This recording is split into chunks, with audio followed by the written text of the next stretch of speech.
नमस्कार मित्रांनो, माझं नाव विकी, मी एक दारुडा आहे. अल्कोहोलिक्स अनोनिमस या अलौकिक संघटनेची मदत दारूपासून दूर राखले गेले. Fountain of Joy. मित्रांनो, मला वाटतं दुसऱ्यांदा शेअरिंगची संधी मिळते इथं. त्याआधी मला वाटतं दोन वर्षापूर्वी बोललो होतो. त्यावेळेस पहिल्यांदा सिद्धार्थची माझी भेट झाली होती. विनायकरावांना बघितलं बरं वाटलं. आम्ही वाईला गेलो होतो मागच्या वर्षी. त्यांचं टोकन होतं 25 वर्षाचं.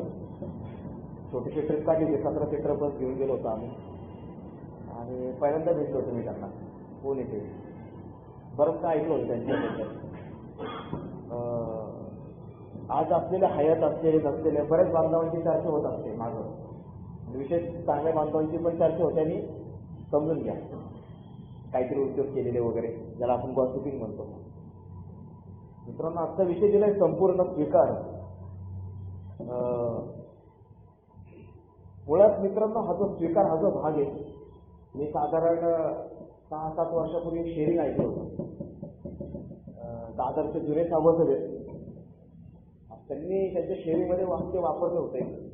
ते आजही माझ्या डोक्यात रजिस्टर आहे की स्वीकार ही कुठलीही प्रकारची एक अशी गोष्ट नाही की मी स्वतःहून करतो. एक संवेदना आहे, ही कळत नकळतपणे घडते, करावं लागत नाही. मिलिंद नाव त्यांचं दादरचं, ते माझ्या आजही डोक्यात ते वागते. कारण स्वीकार ही मी नाही सांगू शकत शब्दात तुम्हाला, मी काय केलं स्वीकार, मी हे स्वीकारलं, मी ते स्वीकारलं, असं सांगणार नाही शेअरिंगमध्ये. अजून मी माझं आपलं ओघाने शेअरिंग करत राहील, ते तुम्ही ठरवा की हा कसा स्वीकारत गेला, हा कुठे कुठे ह्यांनी कार्यक्रमाची मदत घेत गेला. कारण मी जर सांगत होतो नाही मी विवेकचा स्वीकार केला बरं का, आता स्वीकार केल्यानंतर विवेक उद्या काय बोलत, मी उद्या विवेकवर बोलू शकतो काहीतरी, काय कुठे गेला तो स्वीकार. तर मी हा जो स्वीकार केला जसं मगाशी म्हणालो, असं काही शेअर होणार नाही. पण अल्कोहोलिक्स अनोनिमसच्या कार्यक्रमाच्या मदतीने कसा जीवनाकडे बघण्याचा दृष्टिकोन बदलत गेला, स्वतःकडे बघण्याचा दृष्टिकोन बदलत गेला, परिस्थितींकडे बघण्याचा दृष्टिकोन बदलत गेला, हे नक्की शेअर करेल. जे मला महत्वाचं वाटतंय आणि ते तुमच्या समोर ठेवण्याचा मी प्रयत्न करेन. मित्रांनो, अल्कोहोलिक्स मध्ये ज्या अवस्थेत आलो होतो तत्पूर्वी थोडंसं पार्श्वभूमी जी खूप महत्वाची आजच्या टॉपिकशी संबंधित आहे म्हणून शेअर करतो. ही वयाच्या साधारण 15 वर्ष होऊन गेली ते, फक्त 16व्या वर्षाला साधारण झाला असावं माझं. 2006 गोष्ट आहे. आणि मित्रांनो, दारू प्यायला मी सुरुवात केली होती. आता मला दारू प्यायची होती का मुळात तर अजिबात नव्हती, खरंच नव्हती प्यायची. कारण वडिलांचं अल्कोहोलिझम मी डोळ्याने पाहिलेलं होतं.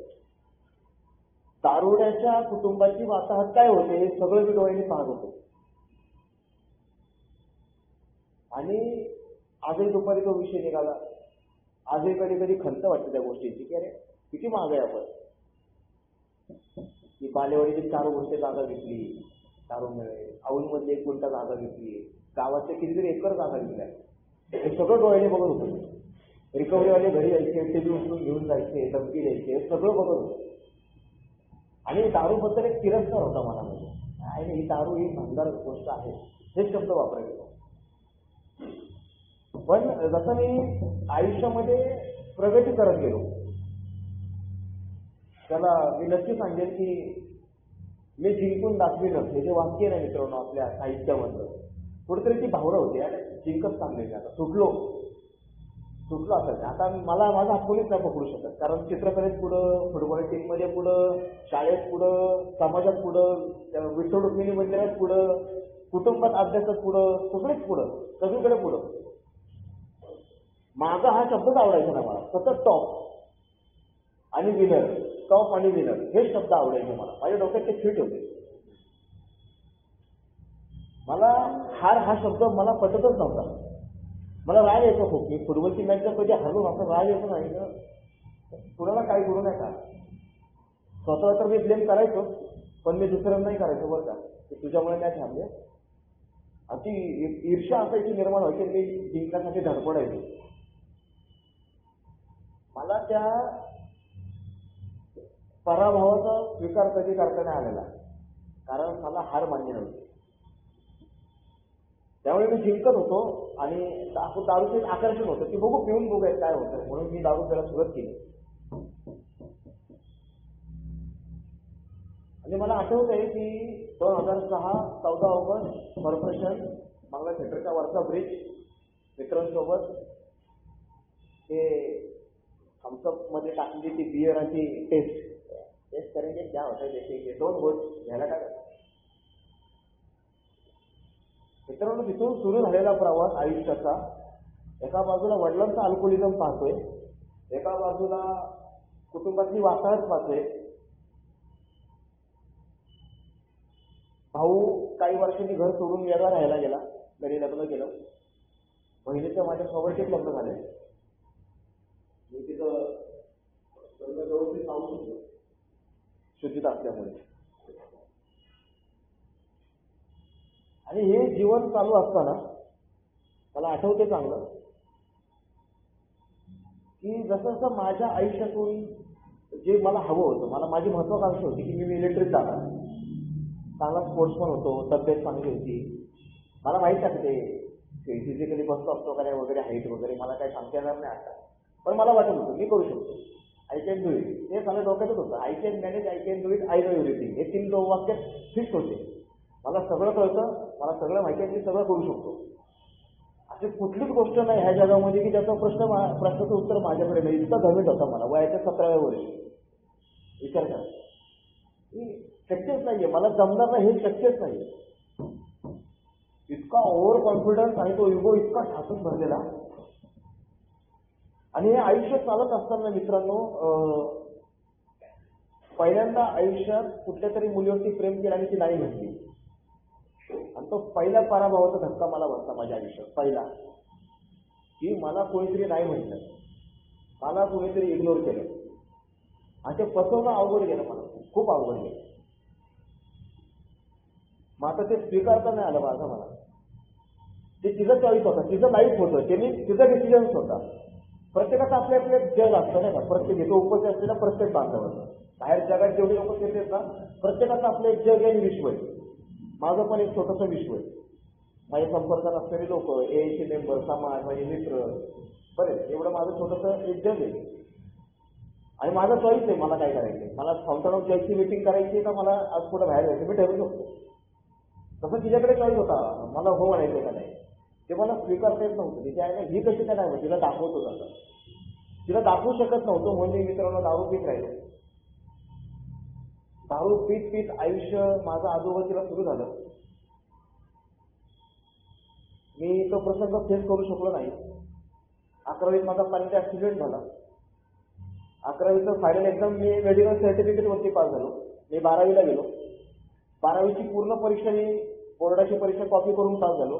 मला आधल्या दिवशीच पेपर यायचा बोर्डाचा, आणि मी दुसऱ्या दिवशी पेपरला बसायचो. काय माहिती, आधल्या दिवशी पेपर असायचा माझ्याकडे, की सगळ्या कॉप्या जमा असायच्या. आणि मला 10वीला 65% होते मित्रांनो, फर्स्ट क्लास. आणि 12वीला मला 46% कॉपी करून सगळा पेपर आधल्या दिवशी असून सुद्धा. मी तो ज्यावेळेस तो रिझल्ट लागला, तर ते मार्कशीट आहे मित्रांनो, मॉडर्न कॉलेज पासून ते माझ्या घरापर्यंत अशी पोटात अशी लपवली होती. आणि जाणाऱ्यांना सगळे विचारले किती मार्क्स पडले, 59.65. खोटंच सांगायचं, सगळ्यांना सांगत होतो मी, घरी येऊच तर सांगत होतो 59.60. फक्त यार अर्ध्या टक्क्याने फर्स्ट क्लास गेला माझा. ऍक्च्युली पडले 45 का 46, मला आजही माहिती आहे. सतत होतं. मला जो मी आहे, जे माझ्या बाबतीत घडते, ते मला दाखवायचंच नव्हतं जगाला. मी सतत मुखवटा घालून होतो. मी हरलोय, मी पडतोय, मी आता अधोगतीला लागलो, हे मला दाखवायचं नव्हतं जगाला. कारण मी डोक्यात माझी कन्सेप्ट होती ना, माझी फ्रेम. मागाशी मी सांगितलं तुम्हाला, मी विजेता होणारच, कणकवलीकर डोक्यात होतं. त्यांच्या हस्ते मला सत्कार झाला ना 10वीला, त्यात डोक्यातच होतं मी विजेता होणार, मी दाखवणार आहे जगाला, मी कोणीतरी वेगळं आहे, I am someone, I am different.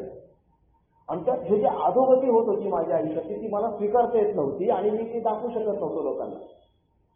मला नाही नव्हती ती पोरगी, मी मार्क एवढे कमी पडलेत मला.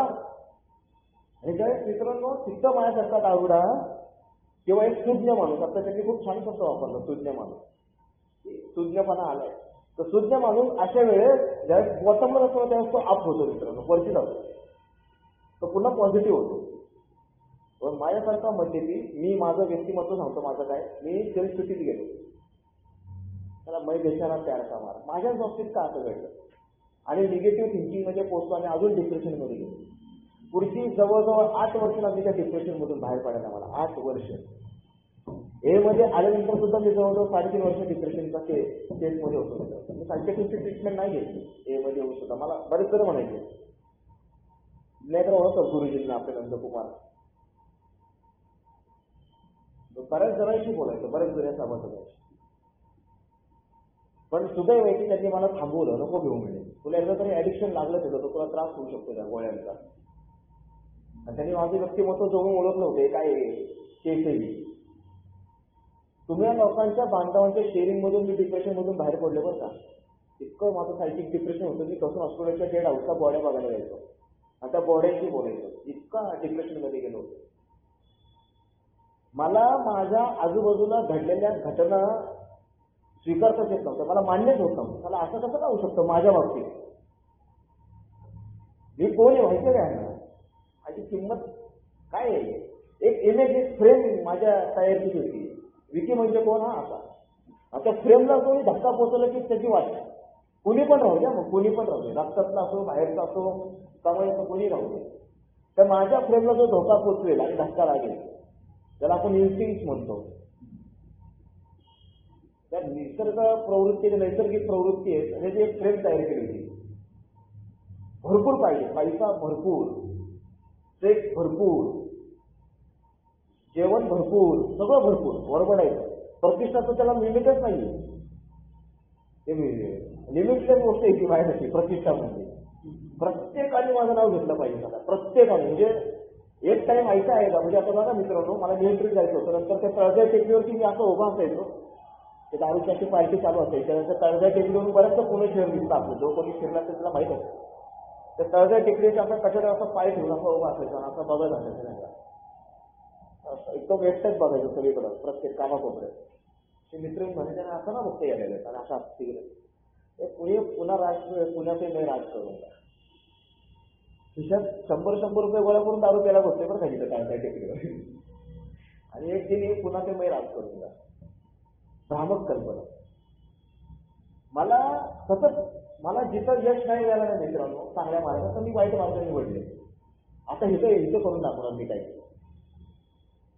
मला जगाला हेच पटवून दाखवत होतो की मला यार तुमने जिसको ठोकर मारी हो सोने का सिक्का है, आधी देखो से आगे देखो होता है क्या, हे डोक्यात होतं माझं. घरच्यांशी तर असे शब्द वापरायचो ना की आता तुम्ही माझी लायकी काढताय म्हणजे नाही का, फुकटचं खातो, घरात राहू नको. थोडं वाईट दिवस आहे, जरा करणी वगैरे केली माझ्यावरती, जरा एकदा चांगले दिवस येतात तुमची सगळ्यांची लायकी दाखवतो मी तुम्हाला. आई वडिलांना हे शब्द वापरायचं, फक्त माझे चांगले दिवस येऊ देत, तुमची लायकीच दाखवतो तुम्हाला. नाही तुम्हाला ना, तुम्ही पण म्हटलं पाहिजे काय अरे आमच्या व्यक्तीने आमचं नाव काढलं. माझ्या आईचं स्वप्न होतं, मी तिला कोणीतरी एका ज्योतिषीने सांगितलं होतं, ज्योतिषाने की बाबा रे तुमचा मुलगा हा इतका होतकरू आहे की हा लाल जेवेच्या गाडीत गेला. मला खरंच माहित होतं की मी लाल जेवेच्या गाडीत हातभट्टीच्या धंद्यावर जाईल, मलाच माहित होतं. मी त्या दांडेकर पुलावरती पोलिसाच्या गाडीमध्ये, माझे मित्र पोलीस सगळे सांगितले, आता गाडीत बसलेलं असायचं, त्या हातभट्टीच्या गाडीच्या धंद्यावर त्या दांडेकर पुलावरती ती गाडी द्यायची कार, का स्टाईलमध्ये उतरायचं म्हणजे आईला म्हणायचं. ते गुत्तेतले ते माझ्या मित्रांना सॅल्यूट करायचे, ते खाकी त्यांची वरती, आम्ही त्यांच्या मागं, ते मलाही सॅल्यूट करायचे. त्यांचा मित्र म्हटलं तर मलाही फुकटचं सॅल्यूट. बघा मित्रांनो, एका दारू द्यायला त्या गाडीच्या धंद्यावरती जेव्हा सॅल्यूट होतो आणि घरात आल्यानंतर त्याला म्हणतो कोथिंबीर आणि त्याची काय मानसिकता असेल, कसं स्वीकारू शकतो तिथे.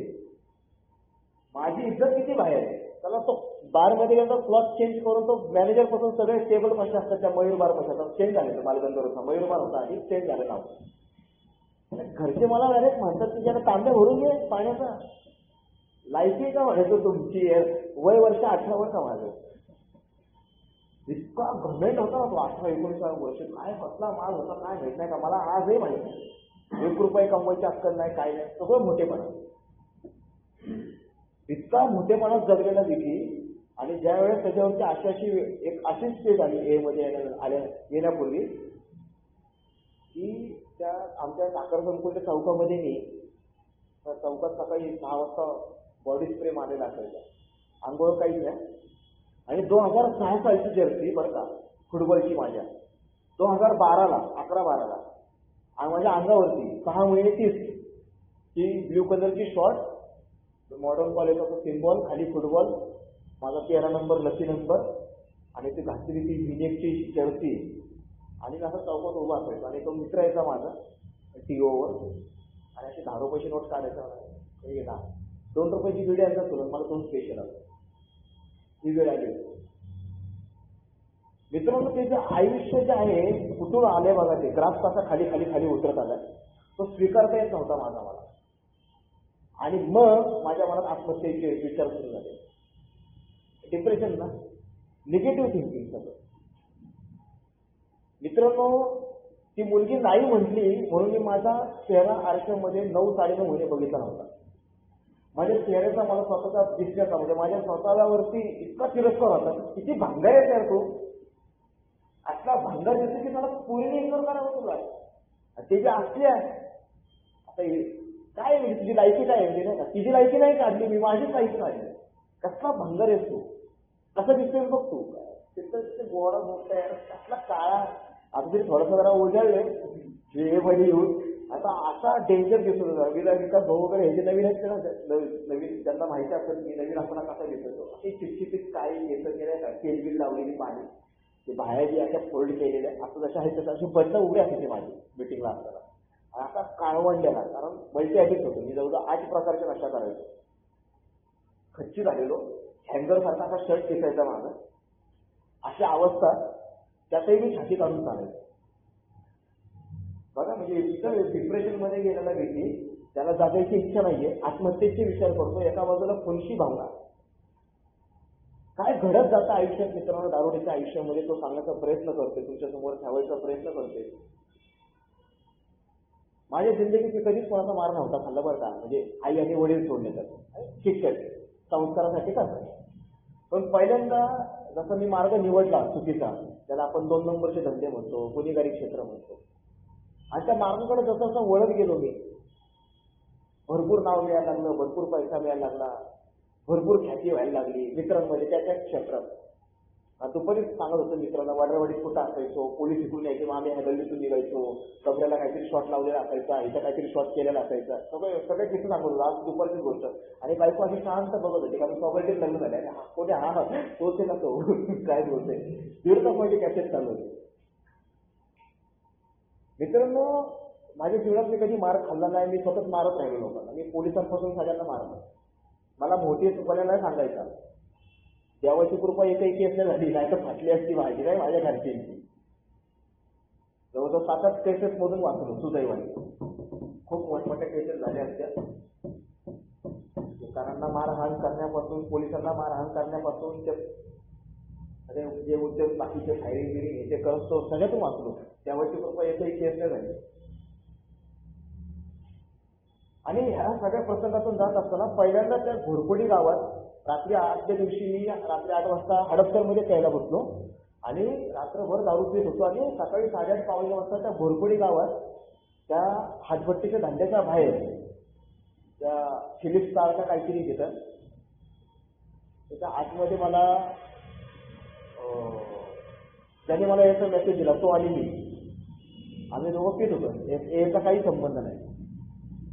आम्ही रात्रभर पीत होतो सकाळी त्यांना कोणतरी फक्त बोललोय तू त्या शेअर बनवायच्या त्याला बोलला माझ्या मित्राला बोलला का तू म्हणून मी मारलं तिच्या आईच्या समोर त्यांनी इतकं त्याला मारलं मी त्याचे 2-3 दात पाडले मारून टाकला त्याला मी आणि त्याच्या लोकांनी 8-10 लोकांनी असा मारला मला माझे रक्तबंबळ कपडे काही हॉस्पिटल आहे घोरपडी गावात बाजारात तिथे ऍडमिट करण्यात आलं मला. असली भावना निर्माण झाली ना मला मारलंय मी कोणी माहिती काय ना ते दोघं जण टार्गेट होते माझी ते 2 पोरं त्यांची नावं काढली ते कुठं राहतात ते किती वाजता निघतं सगळं प्लॅनिंग त्या दिवशी प्लॅन करत बसत होत्या ऍग्रिकल्चरच्या कॉलेजात तेच काम होतं मला. पुढचे मला 3 महिने कामच नव्हतं दुसरं फक्त प्लॅनिंग करणे कसं मारायचे.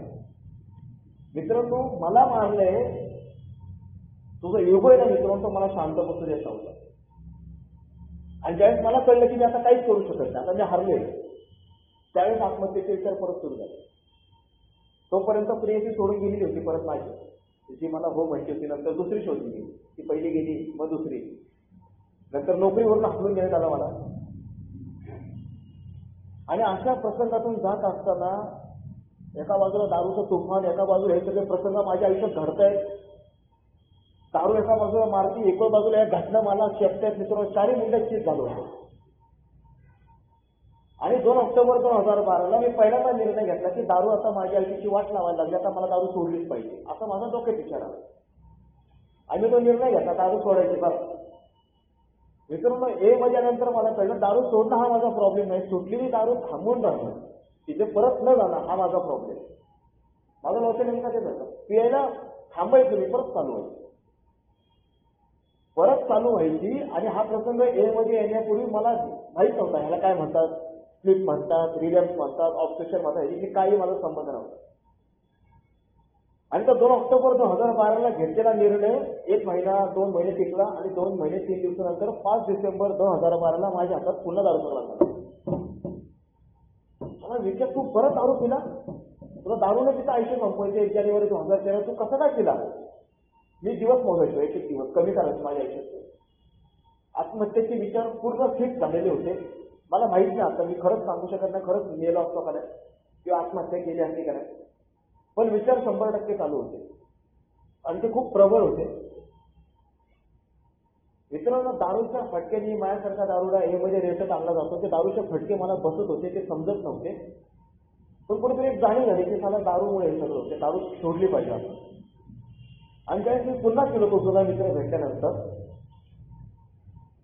पहिल्यांदा एक गोष्ट माझ्या बाबतीत घडली की मी पहिल्यांदा 5 डिसेंबरला दुपारी 3:30-4 वाजता आमच्या घराच्या त्या देवाऱ्यासमोर पहिल्यांदा रडलो. मी रडलो म्हणून अक्षरशः गुडघे टेकून, घरात कोण नव्हतं, वेरझऱ्या मारून वैतागलो होतो. का पिलो ह्या टेन्शनमध्ये स्थित होतो, म्हणजे प्यायचा आनंदही नव्हतो घेतले त्या 2 महिन्यानंतर. का पिलो ह्याचं टेन्शन जास्त होतं मला. आणि रडलो मी इतका, एकच प्रार्थनाच्या देवाऱ्याचे जे काही फोटो होते, नावं घेत नाही बसत, आपल्या इथं धार्मिक जास्त गोष्टी बोलत नाही, की तू म्हणशील ते देवा करायला मी तयार आहे, पण मला ह्याच्यातून बाहेर काढ. पहिल्यांदा माझ्या आतून एक आवाज होता, आय कांट. तो म्हणत होता ना, आय कॅन, तो संपला होता मित्रांनो. आय कांट, मी नाही करू शकत, हे शब्द पहिल्यांदा माझ्या तोंडातून निघले होते. मी नाही दारू सोडू शकत हे शब्द निघाले होते मित्रांनो. आणि ज्यावेळेस मी हे म्हटलो की मी नाही दारू सोडू शकत, खूप रडलो, झोपलो, संध्याकाळी उठलो, परत सिगरेट मारत होतो, परत पश्चाताप. 6 डिसेंबर गेला, परत पश्चाताप.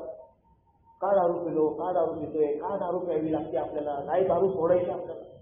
त्या दरम्यान तोच बांधू ज्याच्यासोबत माझी मारहाण झाली होती, तो आम्ही पित होतो, तो माझ्याकडे यायचा. 8-10 दिवस झाले तो येत होता. तो मला मेसेज द्यायचा प्रयत्न करत होता. मी म्हणतो, जात्रा तुम्हाला गरज आहे भेटी. मी विल पॉवरवरती थांबवली, मी विल पॉवरवरती दारू सोडली. म्हणून इकडे माझ्या दारूला खूप स्ट्रॉंग आहे ना. मी म्हणतो तुम्ही जात राहा भेटी, का तुम्हाला गरज आहे. त्यांचं वय माझ्यापेक्षा डबल आहे बरं का मित्रांनो. आणि ते ठीक आहे म्हणायचे, हसायचे, जायचे निघून. त्याला थांबून एकच 20-22 दिवसच जायचे. आणि 7 डिसेंबरला परत ते माझ्याजवळ असेच भेटायला आले होते.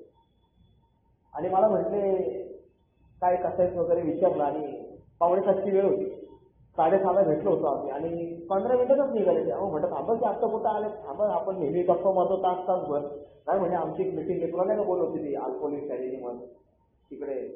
हा म्हणजे ठीक आहे जा मग, ते आपला नॉर्मल, कारण दारूचा ग्लास सोडून आलो होतो. आणि ते रिक्षात बसले त्यांच्या. आणि असं माझ्याकडे बघितलं त्यांनी, आपला सिगरेट मारत नाही का, आणि हा पण माणूस जाणार तर तिकडे मित्र दारू पिटायला, आता इकडे जायचं का काय करायचं, एकटं बसून कसं काय. डिप्रेशनमध्येच होतो मी. 7 तारखेची गोष्ट. आणि फक्त एकच वाक्य ते बोलले, माझ्यासारख्या दारूला ते वाक्य खूप आवडतं, त्याच्या मागचा मजेचा अर्थ खूप आवडतो. तो काय तो सांगतो, येतोच का मिटिंगला, येतोच का, एवढंच विचार. माझ्यासारख्या दारूला प्रस्ताव ठेवलेले खूप आवडतो बरं का, ऑर्डर दिलेली आवडत नाही, उपदेश तर त्याहून नाही, सल्ले तर त्याहून नाही, अजिबात नाही पटत. येतोच का, करतोच का, चहा वाटतोच का, असं म्हटलं की लगेच तो उठतो चहा यायला. ते तेवढा चहा कोण सांगणार, सटकला सटकणारच तो. प्रस्ताव मांडला की आवडतो. आणि तो प्रस्ताव मला आवडला. मी म्हटलं हा ठीक आहे येतो. गाडी वगैरे लावली मित्राची, आपला मित्र होतो, ते 20 प्रश्न दिले. पहिली मीटिंग मदर ग्रुपची झाली क्वार्टर दिवशी, आणि काय समजलं मला आठवत नाही त्या दिवशी, पण त्या 20% ते 13% लागू झाले मला पहिल्याच दिवशी त्या मीटिंगला पोहोचेपर्यंत. आणि मित्रांनो, हे सांगण्यामागचं कारण एवढं सगळं ही पार्श्वभूमी की पहिल्यांदा मी हार मानली होती माझ्या दारूपुढे, माझ्या दारू पिण्यापुढे. माझ्या जीवनाच्या दारू एवढी आत्मविश्वास केली आहे. आता मी हरलो या दारूपुढे, हे मान्य करणं खूप मोठी गोष्ट होती माझ्यासाठी मित्रांनो. असो अहंकार मला अडवत होता सारखा, तू दारूडच. अरे मला मित्र आले की म्हणायचं काय पितोय का मस्करी करतोय ना, तेवढी पितोय तू, काय अवस्था केली तुझ्या शरीराची. मी म्हणायचो शांतपणा शिकवू नका. आता हे तरी छान शब्द वापरले मी, ते तर वेगळे दाखवायचे नाही, एकदम घाण शब्द. म्हणजे कळलं आता हसल्यामध्ये आयडेंटिफिकेशन झालं. आणि ते एवढे डेंजर शब्द वापरायचं, ते बिचारे मला सोडून गेले, म्हणजे माझ्यापासून लांब गेले ते. आणि मी त्यांना एक वाक्य बोलायचो की एक लक्षात ठेवा, 14 ऑगस्ट 2006 मी दारू प्यायला सुरुवात केली. डायलॉग आठवतो मला. तर तुम्ही मला सांगायची गरज नाही, दारूचा ग्लास मी उचलला मीच सोडेल, मी गाठत चल, हीच भाषा मी माझं बघतो. दारू त्याच्या तू मला जास्त जवळचा नाही अशी धारणा झाली, दारू एवढी जवळ झाली. आणि मित्रांनो, तोच विषय आता बोलत होता की जेव्हा तू मला सांगशील ते करा, त्याचा दारूतून मला बाहेर काढ. हा माझ्या मानसिकतेत झालेला बदल होता, परिस्थितीने आणलेला भाग पाडलेला बदल होतो परिस्थितीने. आणि ज्यावेळेस मी मान्य केलं की दारू आता मला पिता येत नाही, मला दारू सोडायची पण मला टाईम लागते, मला क्वांटिटी पिता येत नाहीये, मला दारूचं प्रमाण नाहीये, त्यावेळेस मी हार मानली. हातबलचा जो पाहिलेचा गाभा आहे मित्रांनो, तिथून सुरुवात आहे रिकव्हरीची माझी. Unconditional surrender. मगाशी मी तेच मोबाईल मुद्दा उघडून चेक करत होतो. अनकंडिशनलचा मराठी अर्थ काय? बिनशर्त. बिनशर्त जोपर्यंत मी तो हातबलता मान्य करत नाही, ती शरणागती पत्करत नाही, तोपर्यंत पुढे मार्गच नाहीये. काल मी एका बांधवाशी बोलत होतो, आत्ताच म्हणजे आज 19 तारखेला, आज त्याला 90 दिवस म्हणून होते, तो आता 3 दिवसापूर्वी परत स्लिप झाला. तोपर्यंत तो आता जवळ 7 वर्ष झाली तो एमध्ये येतो, ऑन ऑफ चालेल. आणि काल तो बोलला की अरे यार विचार सगळं चांगलं आहे नाही का, वाट लागत नाही, आत्महत्येचे विचार यायला लागले. मी त्याला एकच प्रश्न विचारला की तू आता खरं सांग, दारू का थांबवली? म्हणणार रे एवढं सगळं वाट लागली आहे, तुला एकतर म्हटलं पैसे संपलेत, नाही तर तुला आता दारू घ्यायला चालत जायची कॅपॅसिटी नाही. हा, चालायचीच कॅपॅसिटी नाही म्हटलं. म्हणजे हा प्रॉब्लेम. चालायची कॅपॅसिटी असते ना, तू 100% परत प्यायला गेला असता म्हटलं. लक्षात घे. म्हणतात तुझ्याकडे खिशात पैसे आहेत का? म्हणलं नाही, पैसे पण नव्हते. म्हणलं म्हणून तू दारू पासून लांबे असता. ते कंडिशनल सरेंडर आहे म्हणलं, तू अनकंडिशनल नाही. तुझ्याकडे जर आता पैसा असता आणि तू रिकव्हरी फिजिकली असता, तू 100% परत प्यायला गेला.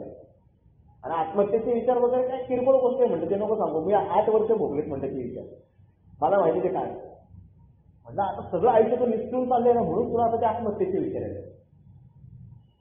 आणि हे त्या दिवशी जे बोलत होतं ते मला स्वतःला मी रिलेट करत होतो. या माझ्या बोलणं हेच झाले, जेव्हा माझं हलतं ना सगळं जमीन, तेव्हाच मी हार मानतो.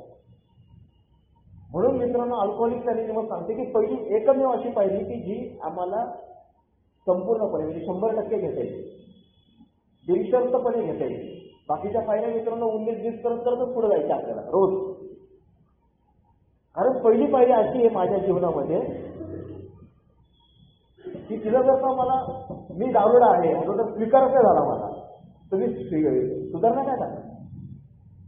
मी तर दारुडा आहे हे मला मान्यच होत नसेल, कारण मान्यतेकडून म्हणजे मला जाणीव होणं, जाणीवेतून मान्यतेकडे प्रवास होणं आणि मान्यतेतून स्वीकाराकडे प्रवास होणं, हा असा प्रवास येतो अल्कोहोलिकचा समजता. अल्कोहोलिक कुठंच म्हणत नाही लगेच स्वीकार कर म्हणून. अरे मान्य कर म्हणती, तू दारुडा आहे एवढंच म्हणती फक्त. दारू ही माझी समस्या एवढं मान्य कर म्हणते, स्वीकारायचं काहीच बोलत नाही, शब्दच नाही वापरलेला कुठे. नंतरची गोष्ट आहे तुला ॲटोमॅटिक होईल तो. कारण की दारुड्या मी कुठं दारू प्यायला, मला ऑपरेशन नाही आलं का एवढ्या 8 वर्षांत आलं की 3दा आलं, 90व्या दिवशी आलं, 2.5 वर्षानंतर आलं, 6.5 वर्षानंतर आलं. पण मला एक गोष्टीचा स्वीकार झाला की मला दारुडा आहे, तू प्रमाणात पिऊ शकत नाही, दारू थांबवू शकत नाही तुझ्या ताकदीवरती. गपचूप बसतो, मी लगेच फोन करतो मदतच मागतो. मला स्वीकार झालाय, मला मी दारुडा आहे. ते बॉन्ड वगैरे ते मी काय सांगणार नाही, ते अनुवंशिक आहे काय, ते आपल्या काय कामच नाही, लायकीच नाही, ते ह्याचं पण काम नाही. हे म्हणजे आम्हाला माहित नाही ते 2 प्रश्न विचारले त्याच्यात बघ तू ठरवतो तुझा, तू तुझं ठरव. आम्ही नाही सांगणार तुझा दारुडा का नाही, तुला तुझं शोधायचं. आम्ही तुझ्यासाठी पुस्तक लिहून ठेवले ते बिग बुक स्वतःची ओळख पटवून घेण्यासाठी. म्हणून मित्रांनो तसं मान्य करत गेलो आणि दारू पुढची जी मद्यशक्ती पुढची जी हदबल त्याची ज्याची मान्य केली. आज का स्वीकार होते मला, आज का मला मान्य होते की बस मी दारुड आहे. माझे अनुभव आहेत, माझ्याकडे फर्स्ट हँड एक्सपिरियन्स माझेच आहेत. मला तुमच्या अनुभवांची गरज नाहीये, मला फक्त तुमचे अनुभव पडताळणीसाठी आहेत, ओळख पटवून घेण्यासाठी. माझे अनुभव मला सांगतात ना त्याला तो दारुड आहे. विवेकने सांगितलं पाहिजे गरज नाहीये, तो त्याचा प्रश्न आहे. मला माझे अनुभव सांगतात मी दारुड आहे, मला अजून काय ओळख पटवून घ्यायची मी. मग मला कळतं की मला मी असा व्यक्ती आहे की जो स्वतःचा मद्यपान आजारापुढे हतबल झाला आहे आणि त्याचं जीवन अस्तव्यस्त झालं. आणि मग मित्रांनो ह्या प्रवासात चालू असताना ही मद्यशक्ती पुढची सगळ्यात पहिली हतबलता माझी मान्य झाली. आणि हा हळूहळू स्वीकार होत जातो बरं का. आता दारू थांबली, हे मध्ये यायला लागलो. पहिले 90 दिवस पिंक लाऊड स्टेज, गुलाबी ढगांची अवस्था. पहिले वर्षभर एक कौतुक. 22व्या वर्षी मी 23व्या वर्षी येत आलो. नुकतंच 23व्या वर्षात मी पदार्पण केलं होतं, मी येत आलो होतो मित्रांनो. त्याचं अजून कौतुक. काय फक्त पोरगा नवीन आलाय, यंग पोरगा.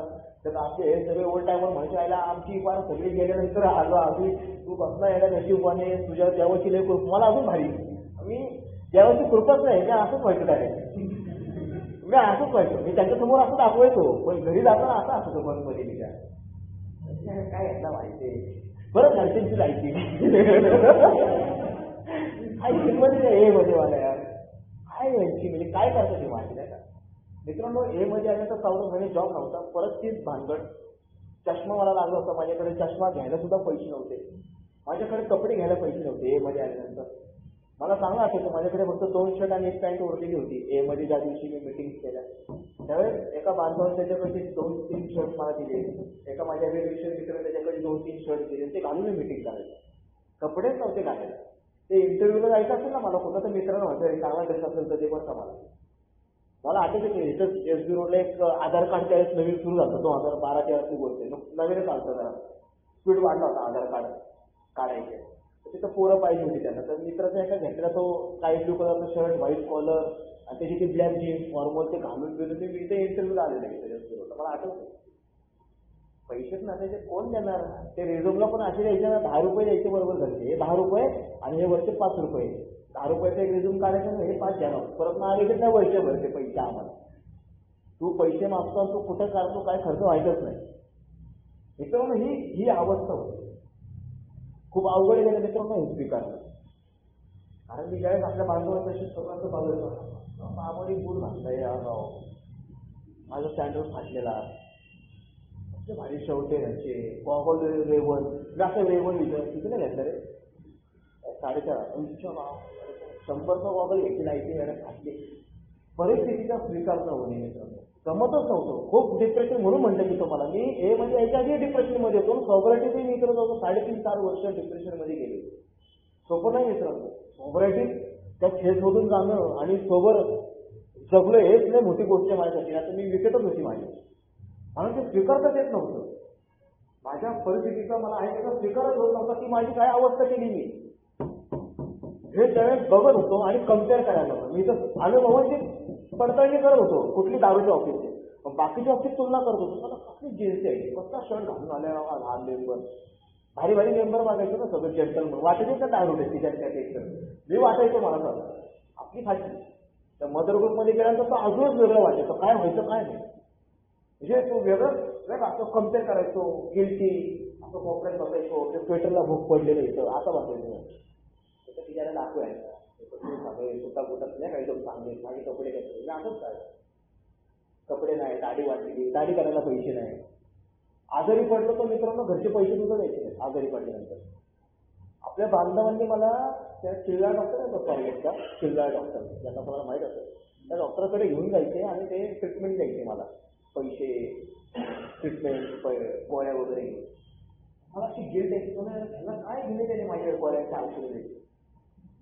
तिथेही मला गिल्ट भावलं. स्वाभिमान दारूला हे बेकार असतो, लायकी काय ते किटी बॉक्समध्ये तर पैसे टाकायला नसेल तर आपण नाही काही तुम्ही इतकं कॉमेंटी होतो, मी विचार करा म्हणजे कसला असेल तो ए मध्ये येऊन सुद्धा छान आहे काय, पैसे नाही आज 10 रुपये आपल्याला, आज स्वतःला फुकटचं चहा प्यायचं आहे, येडायच काय, फुकटचं नाही काय, फाटली सगळी पण नाही सगळं जाऊ दे माझ्या गाडीचा, पण कमेंट नाही झालं.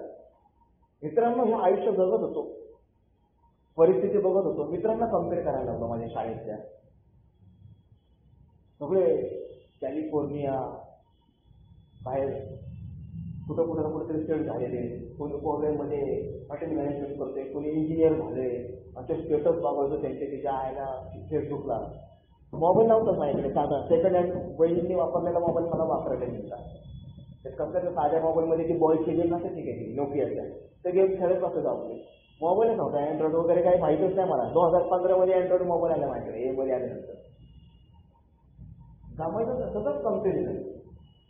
त्या तुलनेने मित्रांनो माझ्या आयुष्याची पुन्हा वाटवणं केली ए मध्ये आलं, कारण माझ्या आईच्या परिस्थितीचा स्वीकार करण्याचं भान माझ्याकडे नव्हतं किंवा ती कुवत नव्हती माझ्या. मला खूप त्रास व्हायचा, रडायचो मी, खूप रडायचो. बरं, मी रात्रीचा रडायचो, स्वतःच्या अवस्थेला रडायचो. मित्रांनो, काय करून बसायचं, काय अवस्था आहे तुझी बघ. सुदैवाने 2014 मध्ये 14 महिन्यानंतर एका बांधवाच्या मदतीने हिराबाग चौकात जॉब लागला.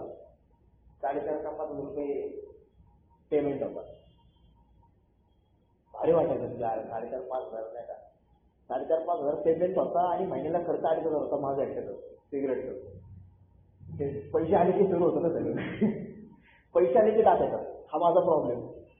पैसे नसतात तोपर्यंत एकदम नाही का भिजलेलं कुत्र बित्र, पैसे आले की संपलं, मग मी परत भाग काहीच आहे भाई, काय चालणार करा ते स्टाईल मग सगळं चेंज नाही का, पिढी पिढी सगळं बंडलच नाही, ब्रँड परत ब्रँड चेंज, ॲडव्हान्स माल बोलो मोठी गोष्ट आहे. स्पेशल मिशन सगळं बंद, दोनचे कामच नाही आता, आपले पैसे यायला लागलेत ना आता. तर येतोच का जेवायला, आधी बांधव म्हणायचे येतं आमच्यासोबत, मी म्हणायचं नाही तुम्ही जावा. त्यांना कळायचं त्यांच्याकडे पैसे घेऊन येत नाही, मग ते मला बळबळ चल यायचं, मग ते कोणीतरी कॉन्ट्रीब्युशन माझं देणार, मी गपचूप खायचो. गरज पण होती ना, खायला तर पाहिजे ते यायला, कसं चालणार, कारण घरात भांडणं झालेली असायची, 8-8 दिवस खायचे नाही, एका पॅकेजवर उभा असायचो, जगायचो. हे असे दिवस काढत असताना मित्रांनो ते गरज होती आणि ती परिस्थिती तशी होती म्हणून गपचूप चाललो होतो. आणि खरंच चांगले दिवस होते ते, खरंच चांगले दिवस होते. म्हणजे ते बांधव गपचूप ते कॉन्ट्रीब्युशन काढून खायला घालायचे, ते बरं होते ते दिवस. आता ते महाग यायला लागला, पैसे यायला लागले, खरं महाग येतं. ती जाणीव होत नाही बरं का, एक टाइम पिरियड गेल्यानंतर. अंगावरचे कपडे बदलतात, राहणीमान बदलतं, चेहऱ्यावरचा तेज बदलतं, मग फेस वॉश वापरायला लावायला सुरुवात करतो. मग मी अजून काही क्रीम लावतो, एकदम छान एकदम चकाचक होतो, दाढी बिडी ठेवायला लागतो, कोरायला लागतो, सगळं एकदम शूट बूट सगळं चेंज होतं. ते भौतिक सुखाकडे बघतो, ते परिस्थितीकडे तसा असा बदल होत जातो ना मित्रांनो. अल्कोहोलिक अनोनिमसचा कार्यक्रम मला स्पिरिच्युअल लेवलवरती नेते बरं का ऍक्च्युली, कारण माझा आजार मानसिक आणि शारीरिक आहे, आध्यात्मिक नाही. आध्यात्मिकता वगैरे मला माहित आहे कुठून आलं काय, तर माझा आजार जो आहे मानसिक आणि शारीरिक आहे, त्याचा उपाय आध्यात्मिक आहे, त्याच्यावरचा सोल्युशन आध्यात्मिक आहे, स्पिरिच्युअल आहे. आणि स्पिरिच्युअल वे वरती चालताना अनैतिकतेला काहीच महत्व नाही. जास्त माहिती आपला भाऊ सांगतो, मी सगळ्या गोष्टी केल्या. 2.5 वर्षानंतर परत पोलिस लपडं, मग वापरून घेतलं, ती लष्टायला लागली, आणि म्हणते लग्न नको यायला लागले काय, कारण मी पेन्सिस ना स्वार्थापोटीच मी वापरतो. मी ह्या प्रवासातून गेलो मित्रांनो, दारू प्यायची इच्छा निर्माण झाली, कारण 5वी पायरी 4थी पायरी आम्हाला स्पष्ट सांगते लैंगिकतेमध्ये की आम्ही केलेल्या चुकांच्या कृत्याचा जर आम्हाला खेद झाला नाही, वाईट वाटलं, तर आम्ही निश्चित मद्यपानाकडे बोलू, असं स्पष्ट इशारा येतो माझ्यासाठी. सुदैवाने जे झालं, मी बांधवांची मदत घेतली, बाहेर पडलो.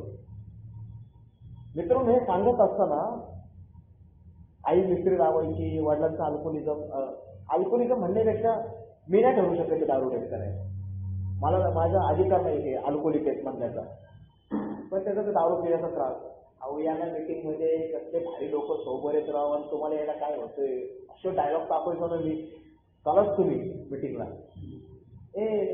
मला नाही करत, 4.5 वर्ष मी लांब होतो, माझ्या टाकी होती सुद्धा ना. मग लगेच मला थोडे दिवस झाले, मग मी 3 बांधवांना घरी घेऊन आलो. बोली आहेत बरं का त्या घरी या सगळे नाही का. ते आले घोरपडी गावातून सकाळी सकाळी, वडील बसलेत आपले, झोपेतून उठले, बसले, सांगायला लागले सगळे असा अनुभव. वडील उठले, कपाट उघडलं, अल्कोहोलिक त्याने मस्त बिलकुलच काढून टाकवले. म्हटलं सगळं करून आले. स्ट्रॉंग आहे माझी विल पॉवर. हात जोडले सगळ्यांनी, आपले आपले चहा घेतले, बाहेर आले. म्हणजे विचार तू येत राहा माझ्या वडिलांना मला पाठवायचं. मी जिवंत अनुभव तुमची ज्यावेळेस ऐकत होतो ना, त्यावेळेस मी बघत होतो सगळ्या 50 वर्ष झालेला माणूस पण सोबत आहे, माझ्यासारखा तरुण आलेला पण सोबत आहे, आणि त्यावेळेस वडिलांचं वय 50-52. आणि जर आत्ता आले ना, बघा स्वार्थ काय माझा, या आत्ता आले ना, सेंट्रल गव्हर्नमेंटच्या नोकरीतून रिटायर झालं तर जो पैसे तो टिकल तुझ्या आहे. हा माझा स्वार्थ. वडील एकदा सोबत झाले ना, जर पैसे मिळेल मला याला फोरिनमध्ये फिरत क्लास 1 ऑफिसर, त्या 10/12 खोलीत राहतो. मला सांगायला लाज वाटत नाही. क्लास 1 ऑफिसर रिटायर झाले आता 2 वर्षापूर्वी. पण सगळं धोबी धुलं आहे बरं का, सगळं नेमकं धुलं. मला तो स्वार्थ होता, मला माझ्या वडिलांना थांबलेला आहे. इतरांना बदलण्याचा प्रयत्न, आईला बदलण्याचा प्रयत्न, काय स्वयंपाक करते, काय पद्धत आहे. इथं शेअरिंग पहिल्या बेंचवर बसलेला असेल. मी स्पीकर नाहीये, मला मान्य आहे, मी स्पीकर नाही. त्यावेळेस मी समजायचो मी स्टार स्पीकर आहे. हे मी 6 वर्षापूर्वी समजतो. मी स्वतःला समजायचो मी स्टार स्पीकर आहे. आणि मी ऐकतो स्टार स्पीकरचे येतं नाही माहिती, वारं सुटलेलं होतं. म्हणलं आहे आपण तर म्हणाल पुण्यातलं एक नंतर आपण आलोच नाही. माझ्या डोक्यातच होतं ते व्हायचंच. मी ते पाठांतर करत बसत रात्री 2 वाजेपर्यंत. बिलबुक मध्ये हे उतारा, तो उतारा, हे वाक्य उद्या टाकायचं, शेरोशायरी. माझ्या डोक्यात ते सतत असायचं की त्याला वडिलांची दारू थांबली नाही, आपली सेटिंग म्हणून आपण सेट होणार. मित्रांनो, वडील काय थांबले नाही. काय झालं माहितीये का, वडील थांबले नाही, आईची मिस्त्री थांबली नाही. मी शेअरिंग छान छान करायचो, मी पोपटागत बोलायचो, आणि घरी गेल्यानंतर ज्यावेळेस असं जेवायचं ताटावरती बसायचो आणि ताट समोर यायचो, त्या ताटाला अशी किनार लागलेली असायची भांड्यांच्या पावडरची. तो ताट बघायचो, काय भांडी कोणी घालते, आई म्हणायची छपरी लायचीच नाही, ठीक आहे खा आता बस तिकडं भांडारे तुम्ही. ती माऊली 1 तास 1.5 तास उभी राहिली किचन मध्ये, तिने चपात्या लागल्या, तिने भाजी केली, काही घेणं देणंच नसायचं माझं. माझ्यासारखा दारोडा अल्कोहोलिझम मधून बाहेर पडतो आणि परफेक्शनिझम मध्ये घुसतो. सगळं परफेक्ट लागतं त्याला, घरातलं एक एक वस्तू परफेक्ट. तो लोकमत पेपर सकाळी आला ना मित्रांनो, सॉग्रेटिसला सांगतो बघ असा उठलेला असायचं झोपेतो. आई आता आईला काय हा उठलाय, पटकन ती आवरायची, तो पेपर गुंडवून माझ्या उशापाशी ठेवायचा. उठलो की पेपर काय काय त्या पेपरचं वाचतो काय माहिती मला, उलटे वाचतो. पण पहिलं राशी बघितले, जे घोडे लावलेले तेच वाचायचं पहिलं. सुटलंच नाही ते. आता नाही वाचत मी, कारण मला कळले हे आयुष्य घेतले माझं नाही का. आणि तो पेपर असा वर खाली असायचा नाही का. पेपर ना खरंच म्हणजे काय उपयोग नाही तुमचा. पेपर एवढा चालू आहे, 120 रुपये महिना द्यायला, पेपर वाचायच नाही तुम्हाला. सिरियल वाईज सगळं पेपर वाचत नाही तुम्हाला. हे काय पद्धतीत पेपर वाचायची, तिथं परत लायकी काढायचं. मित्रांनो, सोबराटीला 2.5-3 वर्ष झाली बरं का, पण माझं वागणं हे दारुड्याचं. आणि हे सगळं वागणं सांगण्यामागचं कारण आहे किंवा तुमच्या समोर मांडण्याचं हे कारण आहे की मी माझ्या कुटुंबियांना, माझ्या परिवाराच्या सभासदांना मी स्वीकारू शकलो नाही. मी तुम्हाला ना सहज स्वीकारू शकतो. आता येऊ देत ना कोणी तुम्ही भाई की यार, आज दुपारी मागाशी एका बांधवाने फोन केला, दुर्दैवाने तो स्थिर झाला. आपल्यातला बांधव आहे, आपल्या फेलोशिपचा आहे पिंपरी चिंचवडच्या, फोन आला त्याचा. मी लगेच यायचे एकदम छान बोलला, काळजी करू नका भाऊ, येत राहा. विकी तू माझ्यासाठी एक आहे ना, काय म्हणतात त्याला, काय शब्द वापरतो त्याला आपण, आयडम. तो असं डायलॉग मारत होता मला दुपारी. मी म्हटलं हा बरोबर आहे तुमचं, तुम्ही संध्याकाळी फाउंटन प्यायला आपण भेटू म्हटलं. आयडल वगैरे सेविंग मधून कळलंय का जायची. मी त्याला मित्रांनो त्याची सहज बोलू शकत होतो नाही का, मस्त बोलतो. तो बडबड करत होता, तो खूप पिलेला होता, तो वेडी लागली बडबड करत होता. मी ऐकलं होतो. मी आपल्या बांधवाला सहज स्वीकारू शकतो, सहज. आपल्या बांधवांबद्दल आस्था जागृत होईल ना. 12 वर्षाचा आपल्या बांधवांबद्दल लगेच आस्था जागृत होईल. जसं मागाशी म्हणाल की विनायकांना बघितलं बरं वाटलं. आम्ही बाईला एकत्र गेलो, आम्ही गुरुजी वगैरे त्यांचे पंच करतो टोपणचे बरं वाटलं बघून लगेच आईला विनायक मी म्हणतो ना तसं कोण आहे कोण आहे कोण हे यांना कुठेतरी बघितलंय. आणि हे जर का बायकोनी काहीतरी बोलू देत ना ना खरंच यांची ना सुधारणारच नाही काही, खरंच सुधारणारच नाही. काय बडबड बडबड करत असते काय नाही. तो समोरचा माणूस किती वडिलांनी जर का पिऊन हीच बडबड केली, अहंकार माणूस आहे, वाटतं की नाही माझ्या आयुष्यात या माणसाला का नाही करू शकत तो दारुडा आहे म्हणून, का नाही करू शकत तो आजारी माणूस आहे म्हणून. मित्रांनो, अल्कोहोलिक अनोनिमसचा कार्यक्रम नेमका मला इकडे वळवतो की आहे त्या परिस्थितीचा स्वीकार आहे तशा आहे तशा आजूबाजूच्या लोकांचा आहे तसा स्वीकार आणि स्वतःचा आहे तसा स्वीकार. मित्रांनो, खूप अवघड गोष्ट होती. स्वतःचा आहे तसा स्वीकार करणं हीच मोठी सुरुवात होती माझ्या सुधारणे. सुदैवाने अल्कोहोलिक अनोनिमसच्या प्रोग्रामकडे जसं बघायला लागलो आणि एका बांधवाने मला सांगितलं तू कोणा पुढे हात बोलेस. काय किरकिर आई वडील सगळे होतो. म्हटलं घरात पाऊल ठेवायची आधी मिटिंगला गेल्यानंतर बाहेर प्रार्थना करायची आणि पहिली पायरी तिथे म्हणायची. म्हटलं काय म्हटलं तसं तू मी म्हणतो की मी मध्यस्थी पुढे हातबल आहे आणि माझं जीवन अस्तव्यस्त झालंय तसंच म्हणायचं मी माझ्या आई वडिलांपुढे हातबल आहे आणि माझं जीवन अस्तव्यस्त झालं आहे. म्हटलं ह्याने काय होईल. अरे म्हटलं ह्याच्यातून तुला हे कळेल की तुझ्या यांच्यासमोर हातबल आहे म्हणजे तू त्यांना बदलायला जाणार नाही. तू दारूला बदलायला जातो का, तू प्यायला जातोस का, तिला लिमिटमध्ये ट्राय करतोस का, परत नाही ना, हारलायस तू मान्य घे त्याच्यासमोर पण हार मान, कुठं बदलायला जातो त्यांना. मग तू ह्याच्यातून कसा बाहेर पडू शकतो या अस्तव्यवस्थेतून, तुला परमेश्वरच बाहेर काढू शकतो. माझा परमेश्वर जो मला समजलाय, जो माझा विवेक मला मिळवून देईल. दुसरी पायरी सांगते हो म्हटलं ह्याच्यातून कसं बाहेर पडणार. मग त्यांनी मला सोपं करून सांगितलं अजून की तिसरी पायरी काय सांगते की आमची इच्छा आणि जीवन. आता आई वडिलांबद्दलची तुझी इच्छा म्हणजे तुझे विचार आणि जीवन म्हणजे तुझी कृती, विचार आणि कृती जे काय करतो तू परमेश्वराला सोपव ना, तो ठरवेल ना त्यांना काय करायचं ते. तू कशाला जातोय बदलायला. ह्या जगात एकच गोष्ट आहे की जे फक्त तू बदलू शकतो, तू फक्त आरशातला तुझा चेहरा, बस बाकी काहीच नाही करू शकत त्या जगात. तू फक्त स्वतःला बदलण्याचा प्रयत्न करू शकतो. या जगात ए मेंबरला बदलू शकत नाही. मित्रांनो, माझं जर शेअरिंग त्यांनी कुणी विकास होणं आठवत असेल त्यांना मला माहित नाही. माझ्याशी बांधव लोक बोलायला दिसतायची मित्रांनो नवीन असताना 4 वर्षभर का इतका रफीक शेअरिंग आणि एकदम तलवारबाजी असेल हाडूनच टाकायचं म्हणजे इतकं असं म्हणजे आता जर का कुणी जर का मोबाईल काढला असतो ना आता मोबाईलमध्ये मी शेअरिंगमध्ये बोललो असतो रे मोबाईल ठेवू ना डायरेक्ट मोबाईल ठेवू. तंबाखू खाल्ली असते ना कोणी लाज वाटत नाही, कृतज्ञता व्यक्त करत नाही. अल्कोहोलिक अनोनिमस बद्दल तंबाखू खाऊन बसतात. मी विना खायचं ना मित्रांनो, समोरचं खायचं ऐकच चालेल डायरेक्ट हाडूनच काढायचं म्हणजे असं समोरला लाजच वाटली पाहिजे. तो माझ्याशी बोलायचीच नाही मित्रांनो, माझ्याशी बांधव बोलायचे नाही. मला मी एकटा पडलो होतो ए मध्ये पण जगात एकटा, घरात एकटा, ए मध्ये पण एकटा होतो मित्रांनो. सगळ्यात वाईट गोष्ट काय घडली होती का एक एकटा पडलो आणि एक एकटा पडल्याची सगळ्यात वाईट गोष्ट. कोणी जवळच यायचं ना सगळ्यांबद्दलच क्रॉस बोलायचं नाही. माझा क्रॉस शेअरिंग असायचं, माझं स्वतःबद्दल नसतं जास्त दुसऱ्यांबद्दलच असायचं. मग अल्कोहोलिक अनोनिमसच्या प्रवासात कळलं की अरे आपला बांधव जसं तू म्हणतो एखादा बांधव होता अरे हे झाले दारू आजारी समजून घेणार, काय समजून घेणार तुझ्या आईला याचा बाजार त्या आजारचा भाग तुझ्या चुका लपून ठेवतोस का सारख्या तू. मित्रांनो, जसा आजार असं सांगितलं मला की अल्कोहोलिक अनोनिमसचे बांधव आपले आजारी आहेत त्यांना जसं स्वीकार. मित्रांनो, हे स्वीकार कुठं आला माहिती का हा शब्द त्यांना जसं आहे तसं स्वीकार. कारण तुम्ही लोकांनी मला आहे तसं स्वीकार नव्हतं. तुम्ही मला कधीच हाकललं नाही. तुम्ही मला कधीच म्हणलं नाही असे कपडे काय घालून असे ट्रॅक पॅन्ट कळतं का, कॉमन सेन्स आहे का, शॉर्टवर आला यार काय नाही काय यायचं यार.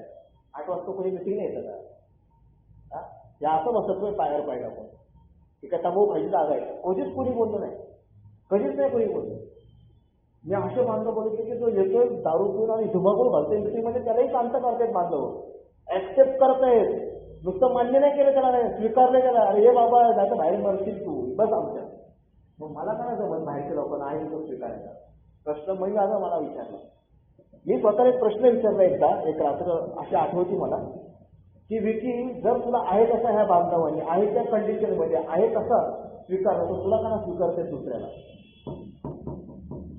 मित्रांनो, स्लीप झालेल्या मेंबर बोलतो तर अशी संकल्पना होती ना माझी, इतके घाण शब्द बोलायचं ना, महाग आहे त्याला महाग. एक कमेंट करली ना लय भारी वाजता पण अशी मीटिंग मध्ये म्हणून केल्याचं बरं का.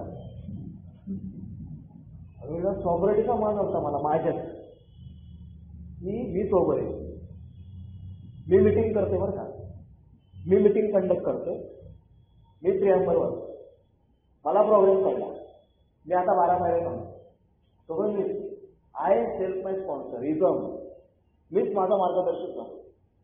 इतक्या घाण शिवाय द्यायचो मित्रांनो स्टेट मेंबर बद्दल, कारण ही कबुली द्यायची जाण आहे. पण सुदैवाने एक गोष्टीची जाणीव झाली की आज जो काही मी आहे तो तुम्हाला बांधवांमुळे, या फेलोशिपमुळे. फेलोशिपचं जे काय आहे त्याच्यामुळे सर्व्हिस असेल, लिटरेचर असेल, मार्गदर्शक असेल, तुम्ही बांधव लोक आहे जे काय माझ्यावर प्रेम करता, मला समजून घेता, म्हणून सोबर आहे मी.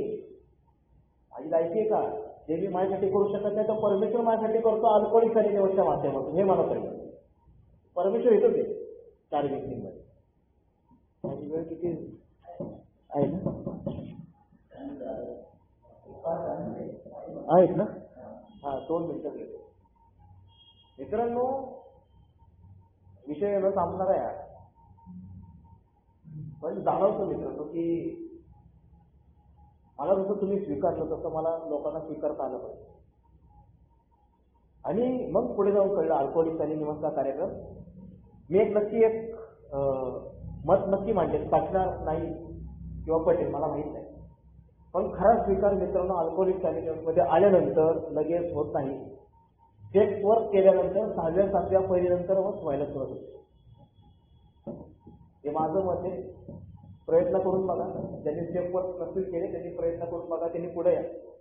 कारण ज्यावेळेस मला माझे स्वभावदोष समजले 4थ्या पायरीत मी ज्यावेळेस ते दिलं सगळं, 5व्या पायरीत ज्यावेळेस मार्गदर्शकासमोर मांडलं नाही मित्रांनो, असे दिल्यानंतर डोळ्यात पाणी होतं माझ्या. डेंजर आहे म्हणतात तुला काय फेम आहे तुझी, म्हणजे जी इमेज मागाशी बोललो सुरुवातीला शेअरिंगमध्ये, तिची कोण आहे, तिची एक नंबरचा येण्या काय त्याला शब्दच नाही, असे शब्द वापरू शकता तुम्ही. इतका स्वभावदोषांनी भरलेला, स्वतःची लायकी नसताना जिवंत असलेला, आणि तरी अल्कोहोलिक अनोनिमसनी माझ्या कुटुंबियांनी, या समाजाने आणि या जगाने मला स्वीकारलंय मित्रांनो. ऍक्च्युली माझी लायकी नाही जगायची, एवढे घाण कृत्य केलेली तरी जिवंत आहे मी मारायला पाहिजे होतो. माझी जर कृत्य जर का कोर्टात जर कळाली पोलिसांना तर मला कमीत कमी 14 ते 18 वर्षाची सजा होईल, अशी कृत्य ती तरी जिवंत आहे. माफ केले त्या परमेश्वराने मला अल्कोहोलिक अनोनिमसच्या. मित्रांनो सॉबरेटीमध्ये दात येतात आणि दुसऱ्यांच्या चोका दिसतात, विशेषतः कुटुंबियांच्या. मी जातो अल्कोहोलिक अनोनिमसच्या प्रोग्रामने 8व्या 9व्या पायरीमध्ये 8व्या पायरीची यादी केली आणि ते 9व्या पायरीत ज्यावेळेस मी समोर माझ्या मार्गदर्शकाला म्हणलं आता काय करू मी, तिथं त्यांनी मला आमेंटचे काही प्रकार सांगितले. एक लिव्हिंग आमेंट, एक डायरेक्ट आमेंट, एक सोशल आमेंट, एक फायनान्शियल आमेंट. सोशल म्हणजे की ज्या लोकांना तू भेटू शकत नाही किंवा ती जे लोक जिवंत आहेत त्याच्यासाठी तुला काही गोष्टी करायला लागतील समाजामध्ये, तर हे वर्षातून 2दा तुला ह्या गोष्टी करायच्या, त्या आमेंट त्यांच्यापर्यंत पोहोचतील, त्यांच्या आत्म्यापर्यंत पोहोचतील. आणि मित्रांनो त्या प्रवासात करत असताना आज काही घटना घडतात त्यावेळेस जीवनामध्ये. मित्रांनो मी अजून एक स्टेटमेंट देतो, पटेल का मला माहित नाही. मी जर सहन केलं ना एखाद्या व्यक्तीला, एखाद्या प्रसंगाला, एखाद्या परिस्थितीला, एखाद्या घटनेला 100% ब्लास्ट होणार बरं का, 100%. माझी बायको जर तिच्याकडे मी संशय दृष्टीने बघत असेल किंवा तिचा वागण्याचा स्वभावचा जर मला त्रास होत असेल आणि ते जर मी सहन करत असेल तर मी उद्या 100% शॉट वाजवणार तिला, आता मी माझा शॉट वाजवून घेणार. पण हे जर म्हणणार ते कॅरेक्टर कसं काय, मी तरी काय करू, ती घडलंच तशी आहे, संपला विषय, ती घडलंच तशी, मी नाही बदलू शकत तिला. परमेश्वराला जे जगाच्या आपला भाऊ प्रियांबर वाचत होता आहे त्या परिस्थितीरूप मला बदलण्याचा परमेश्वरा मला मदत कर.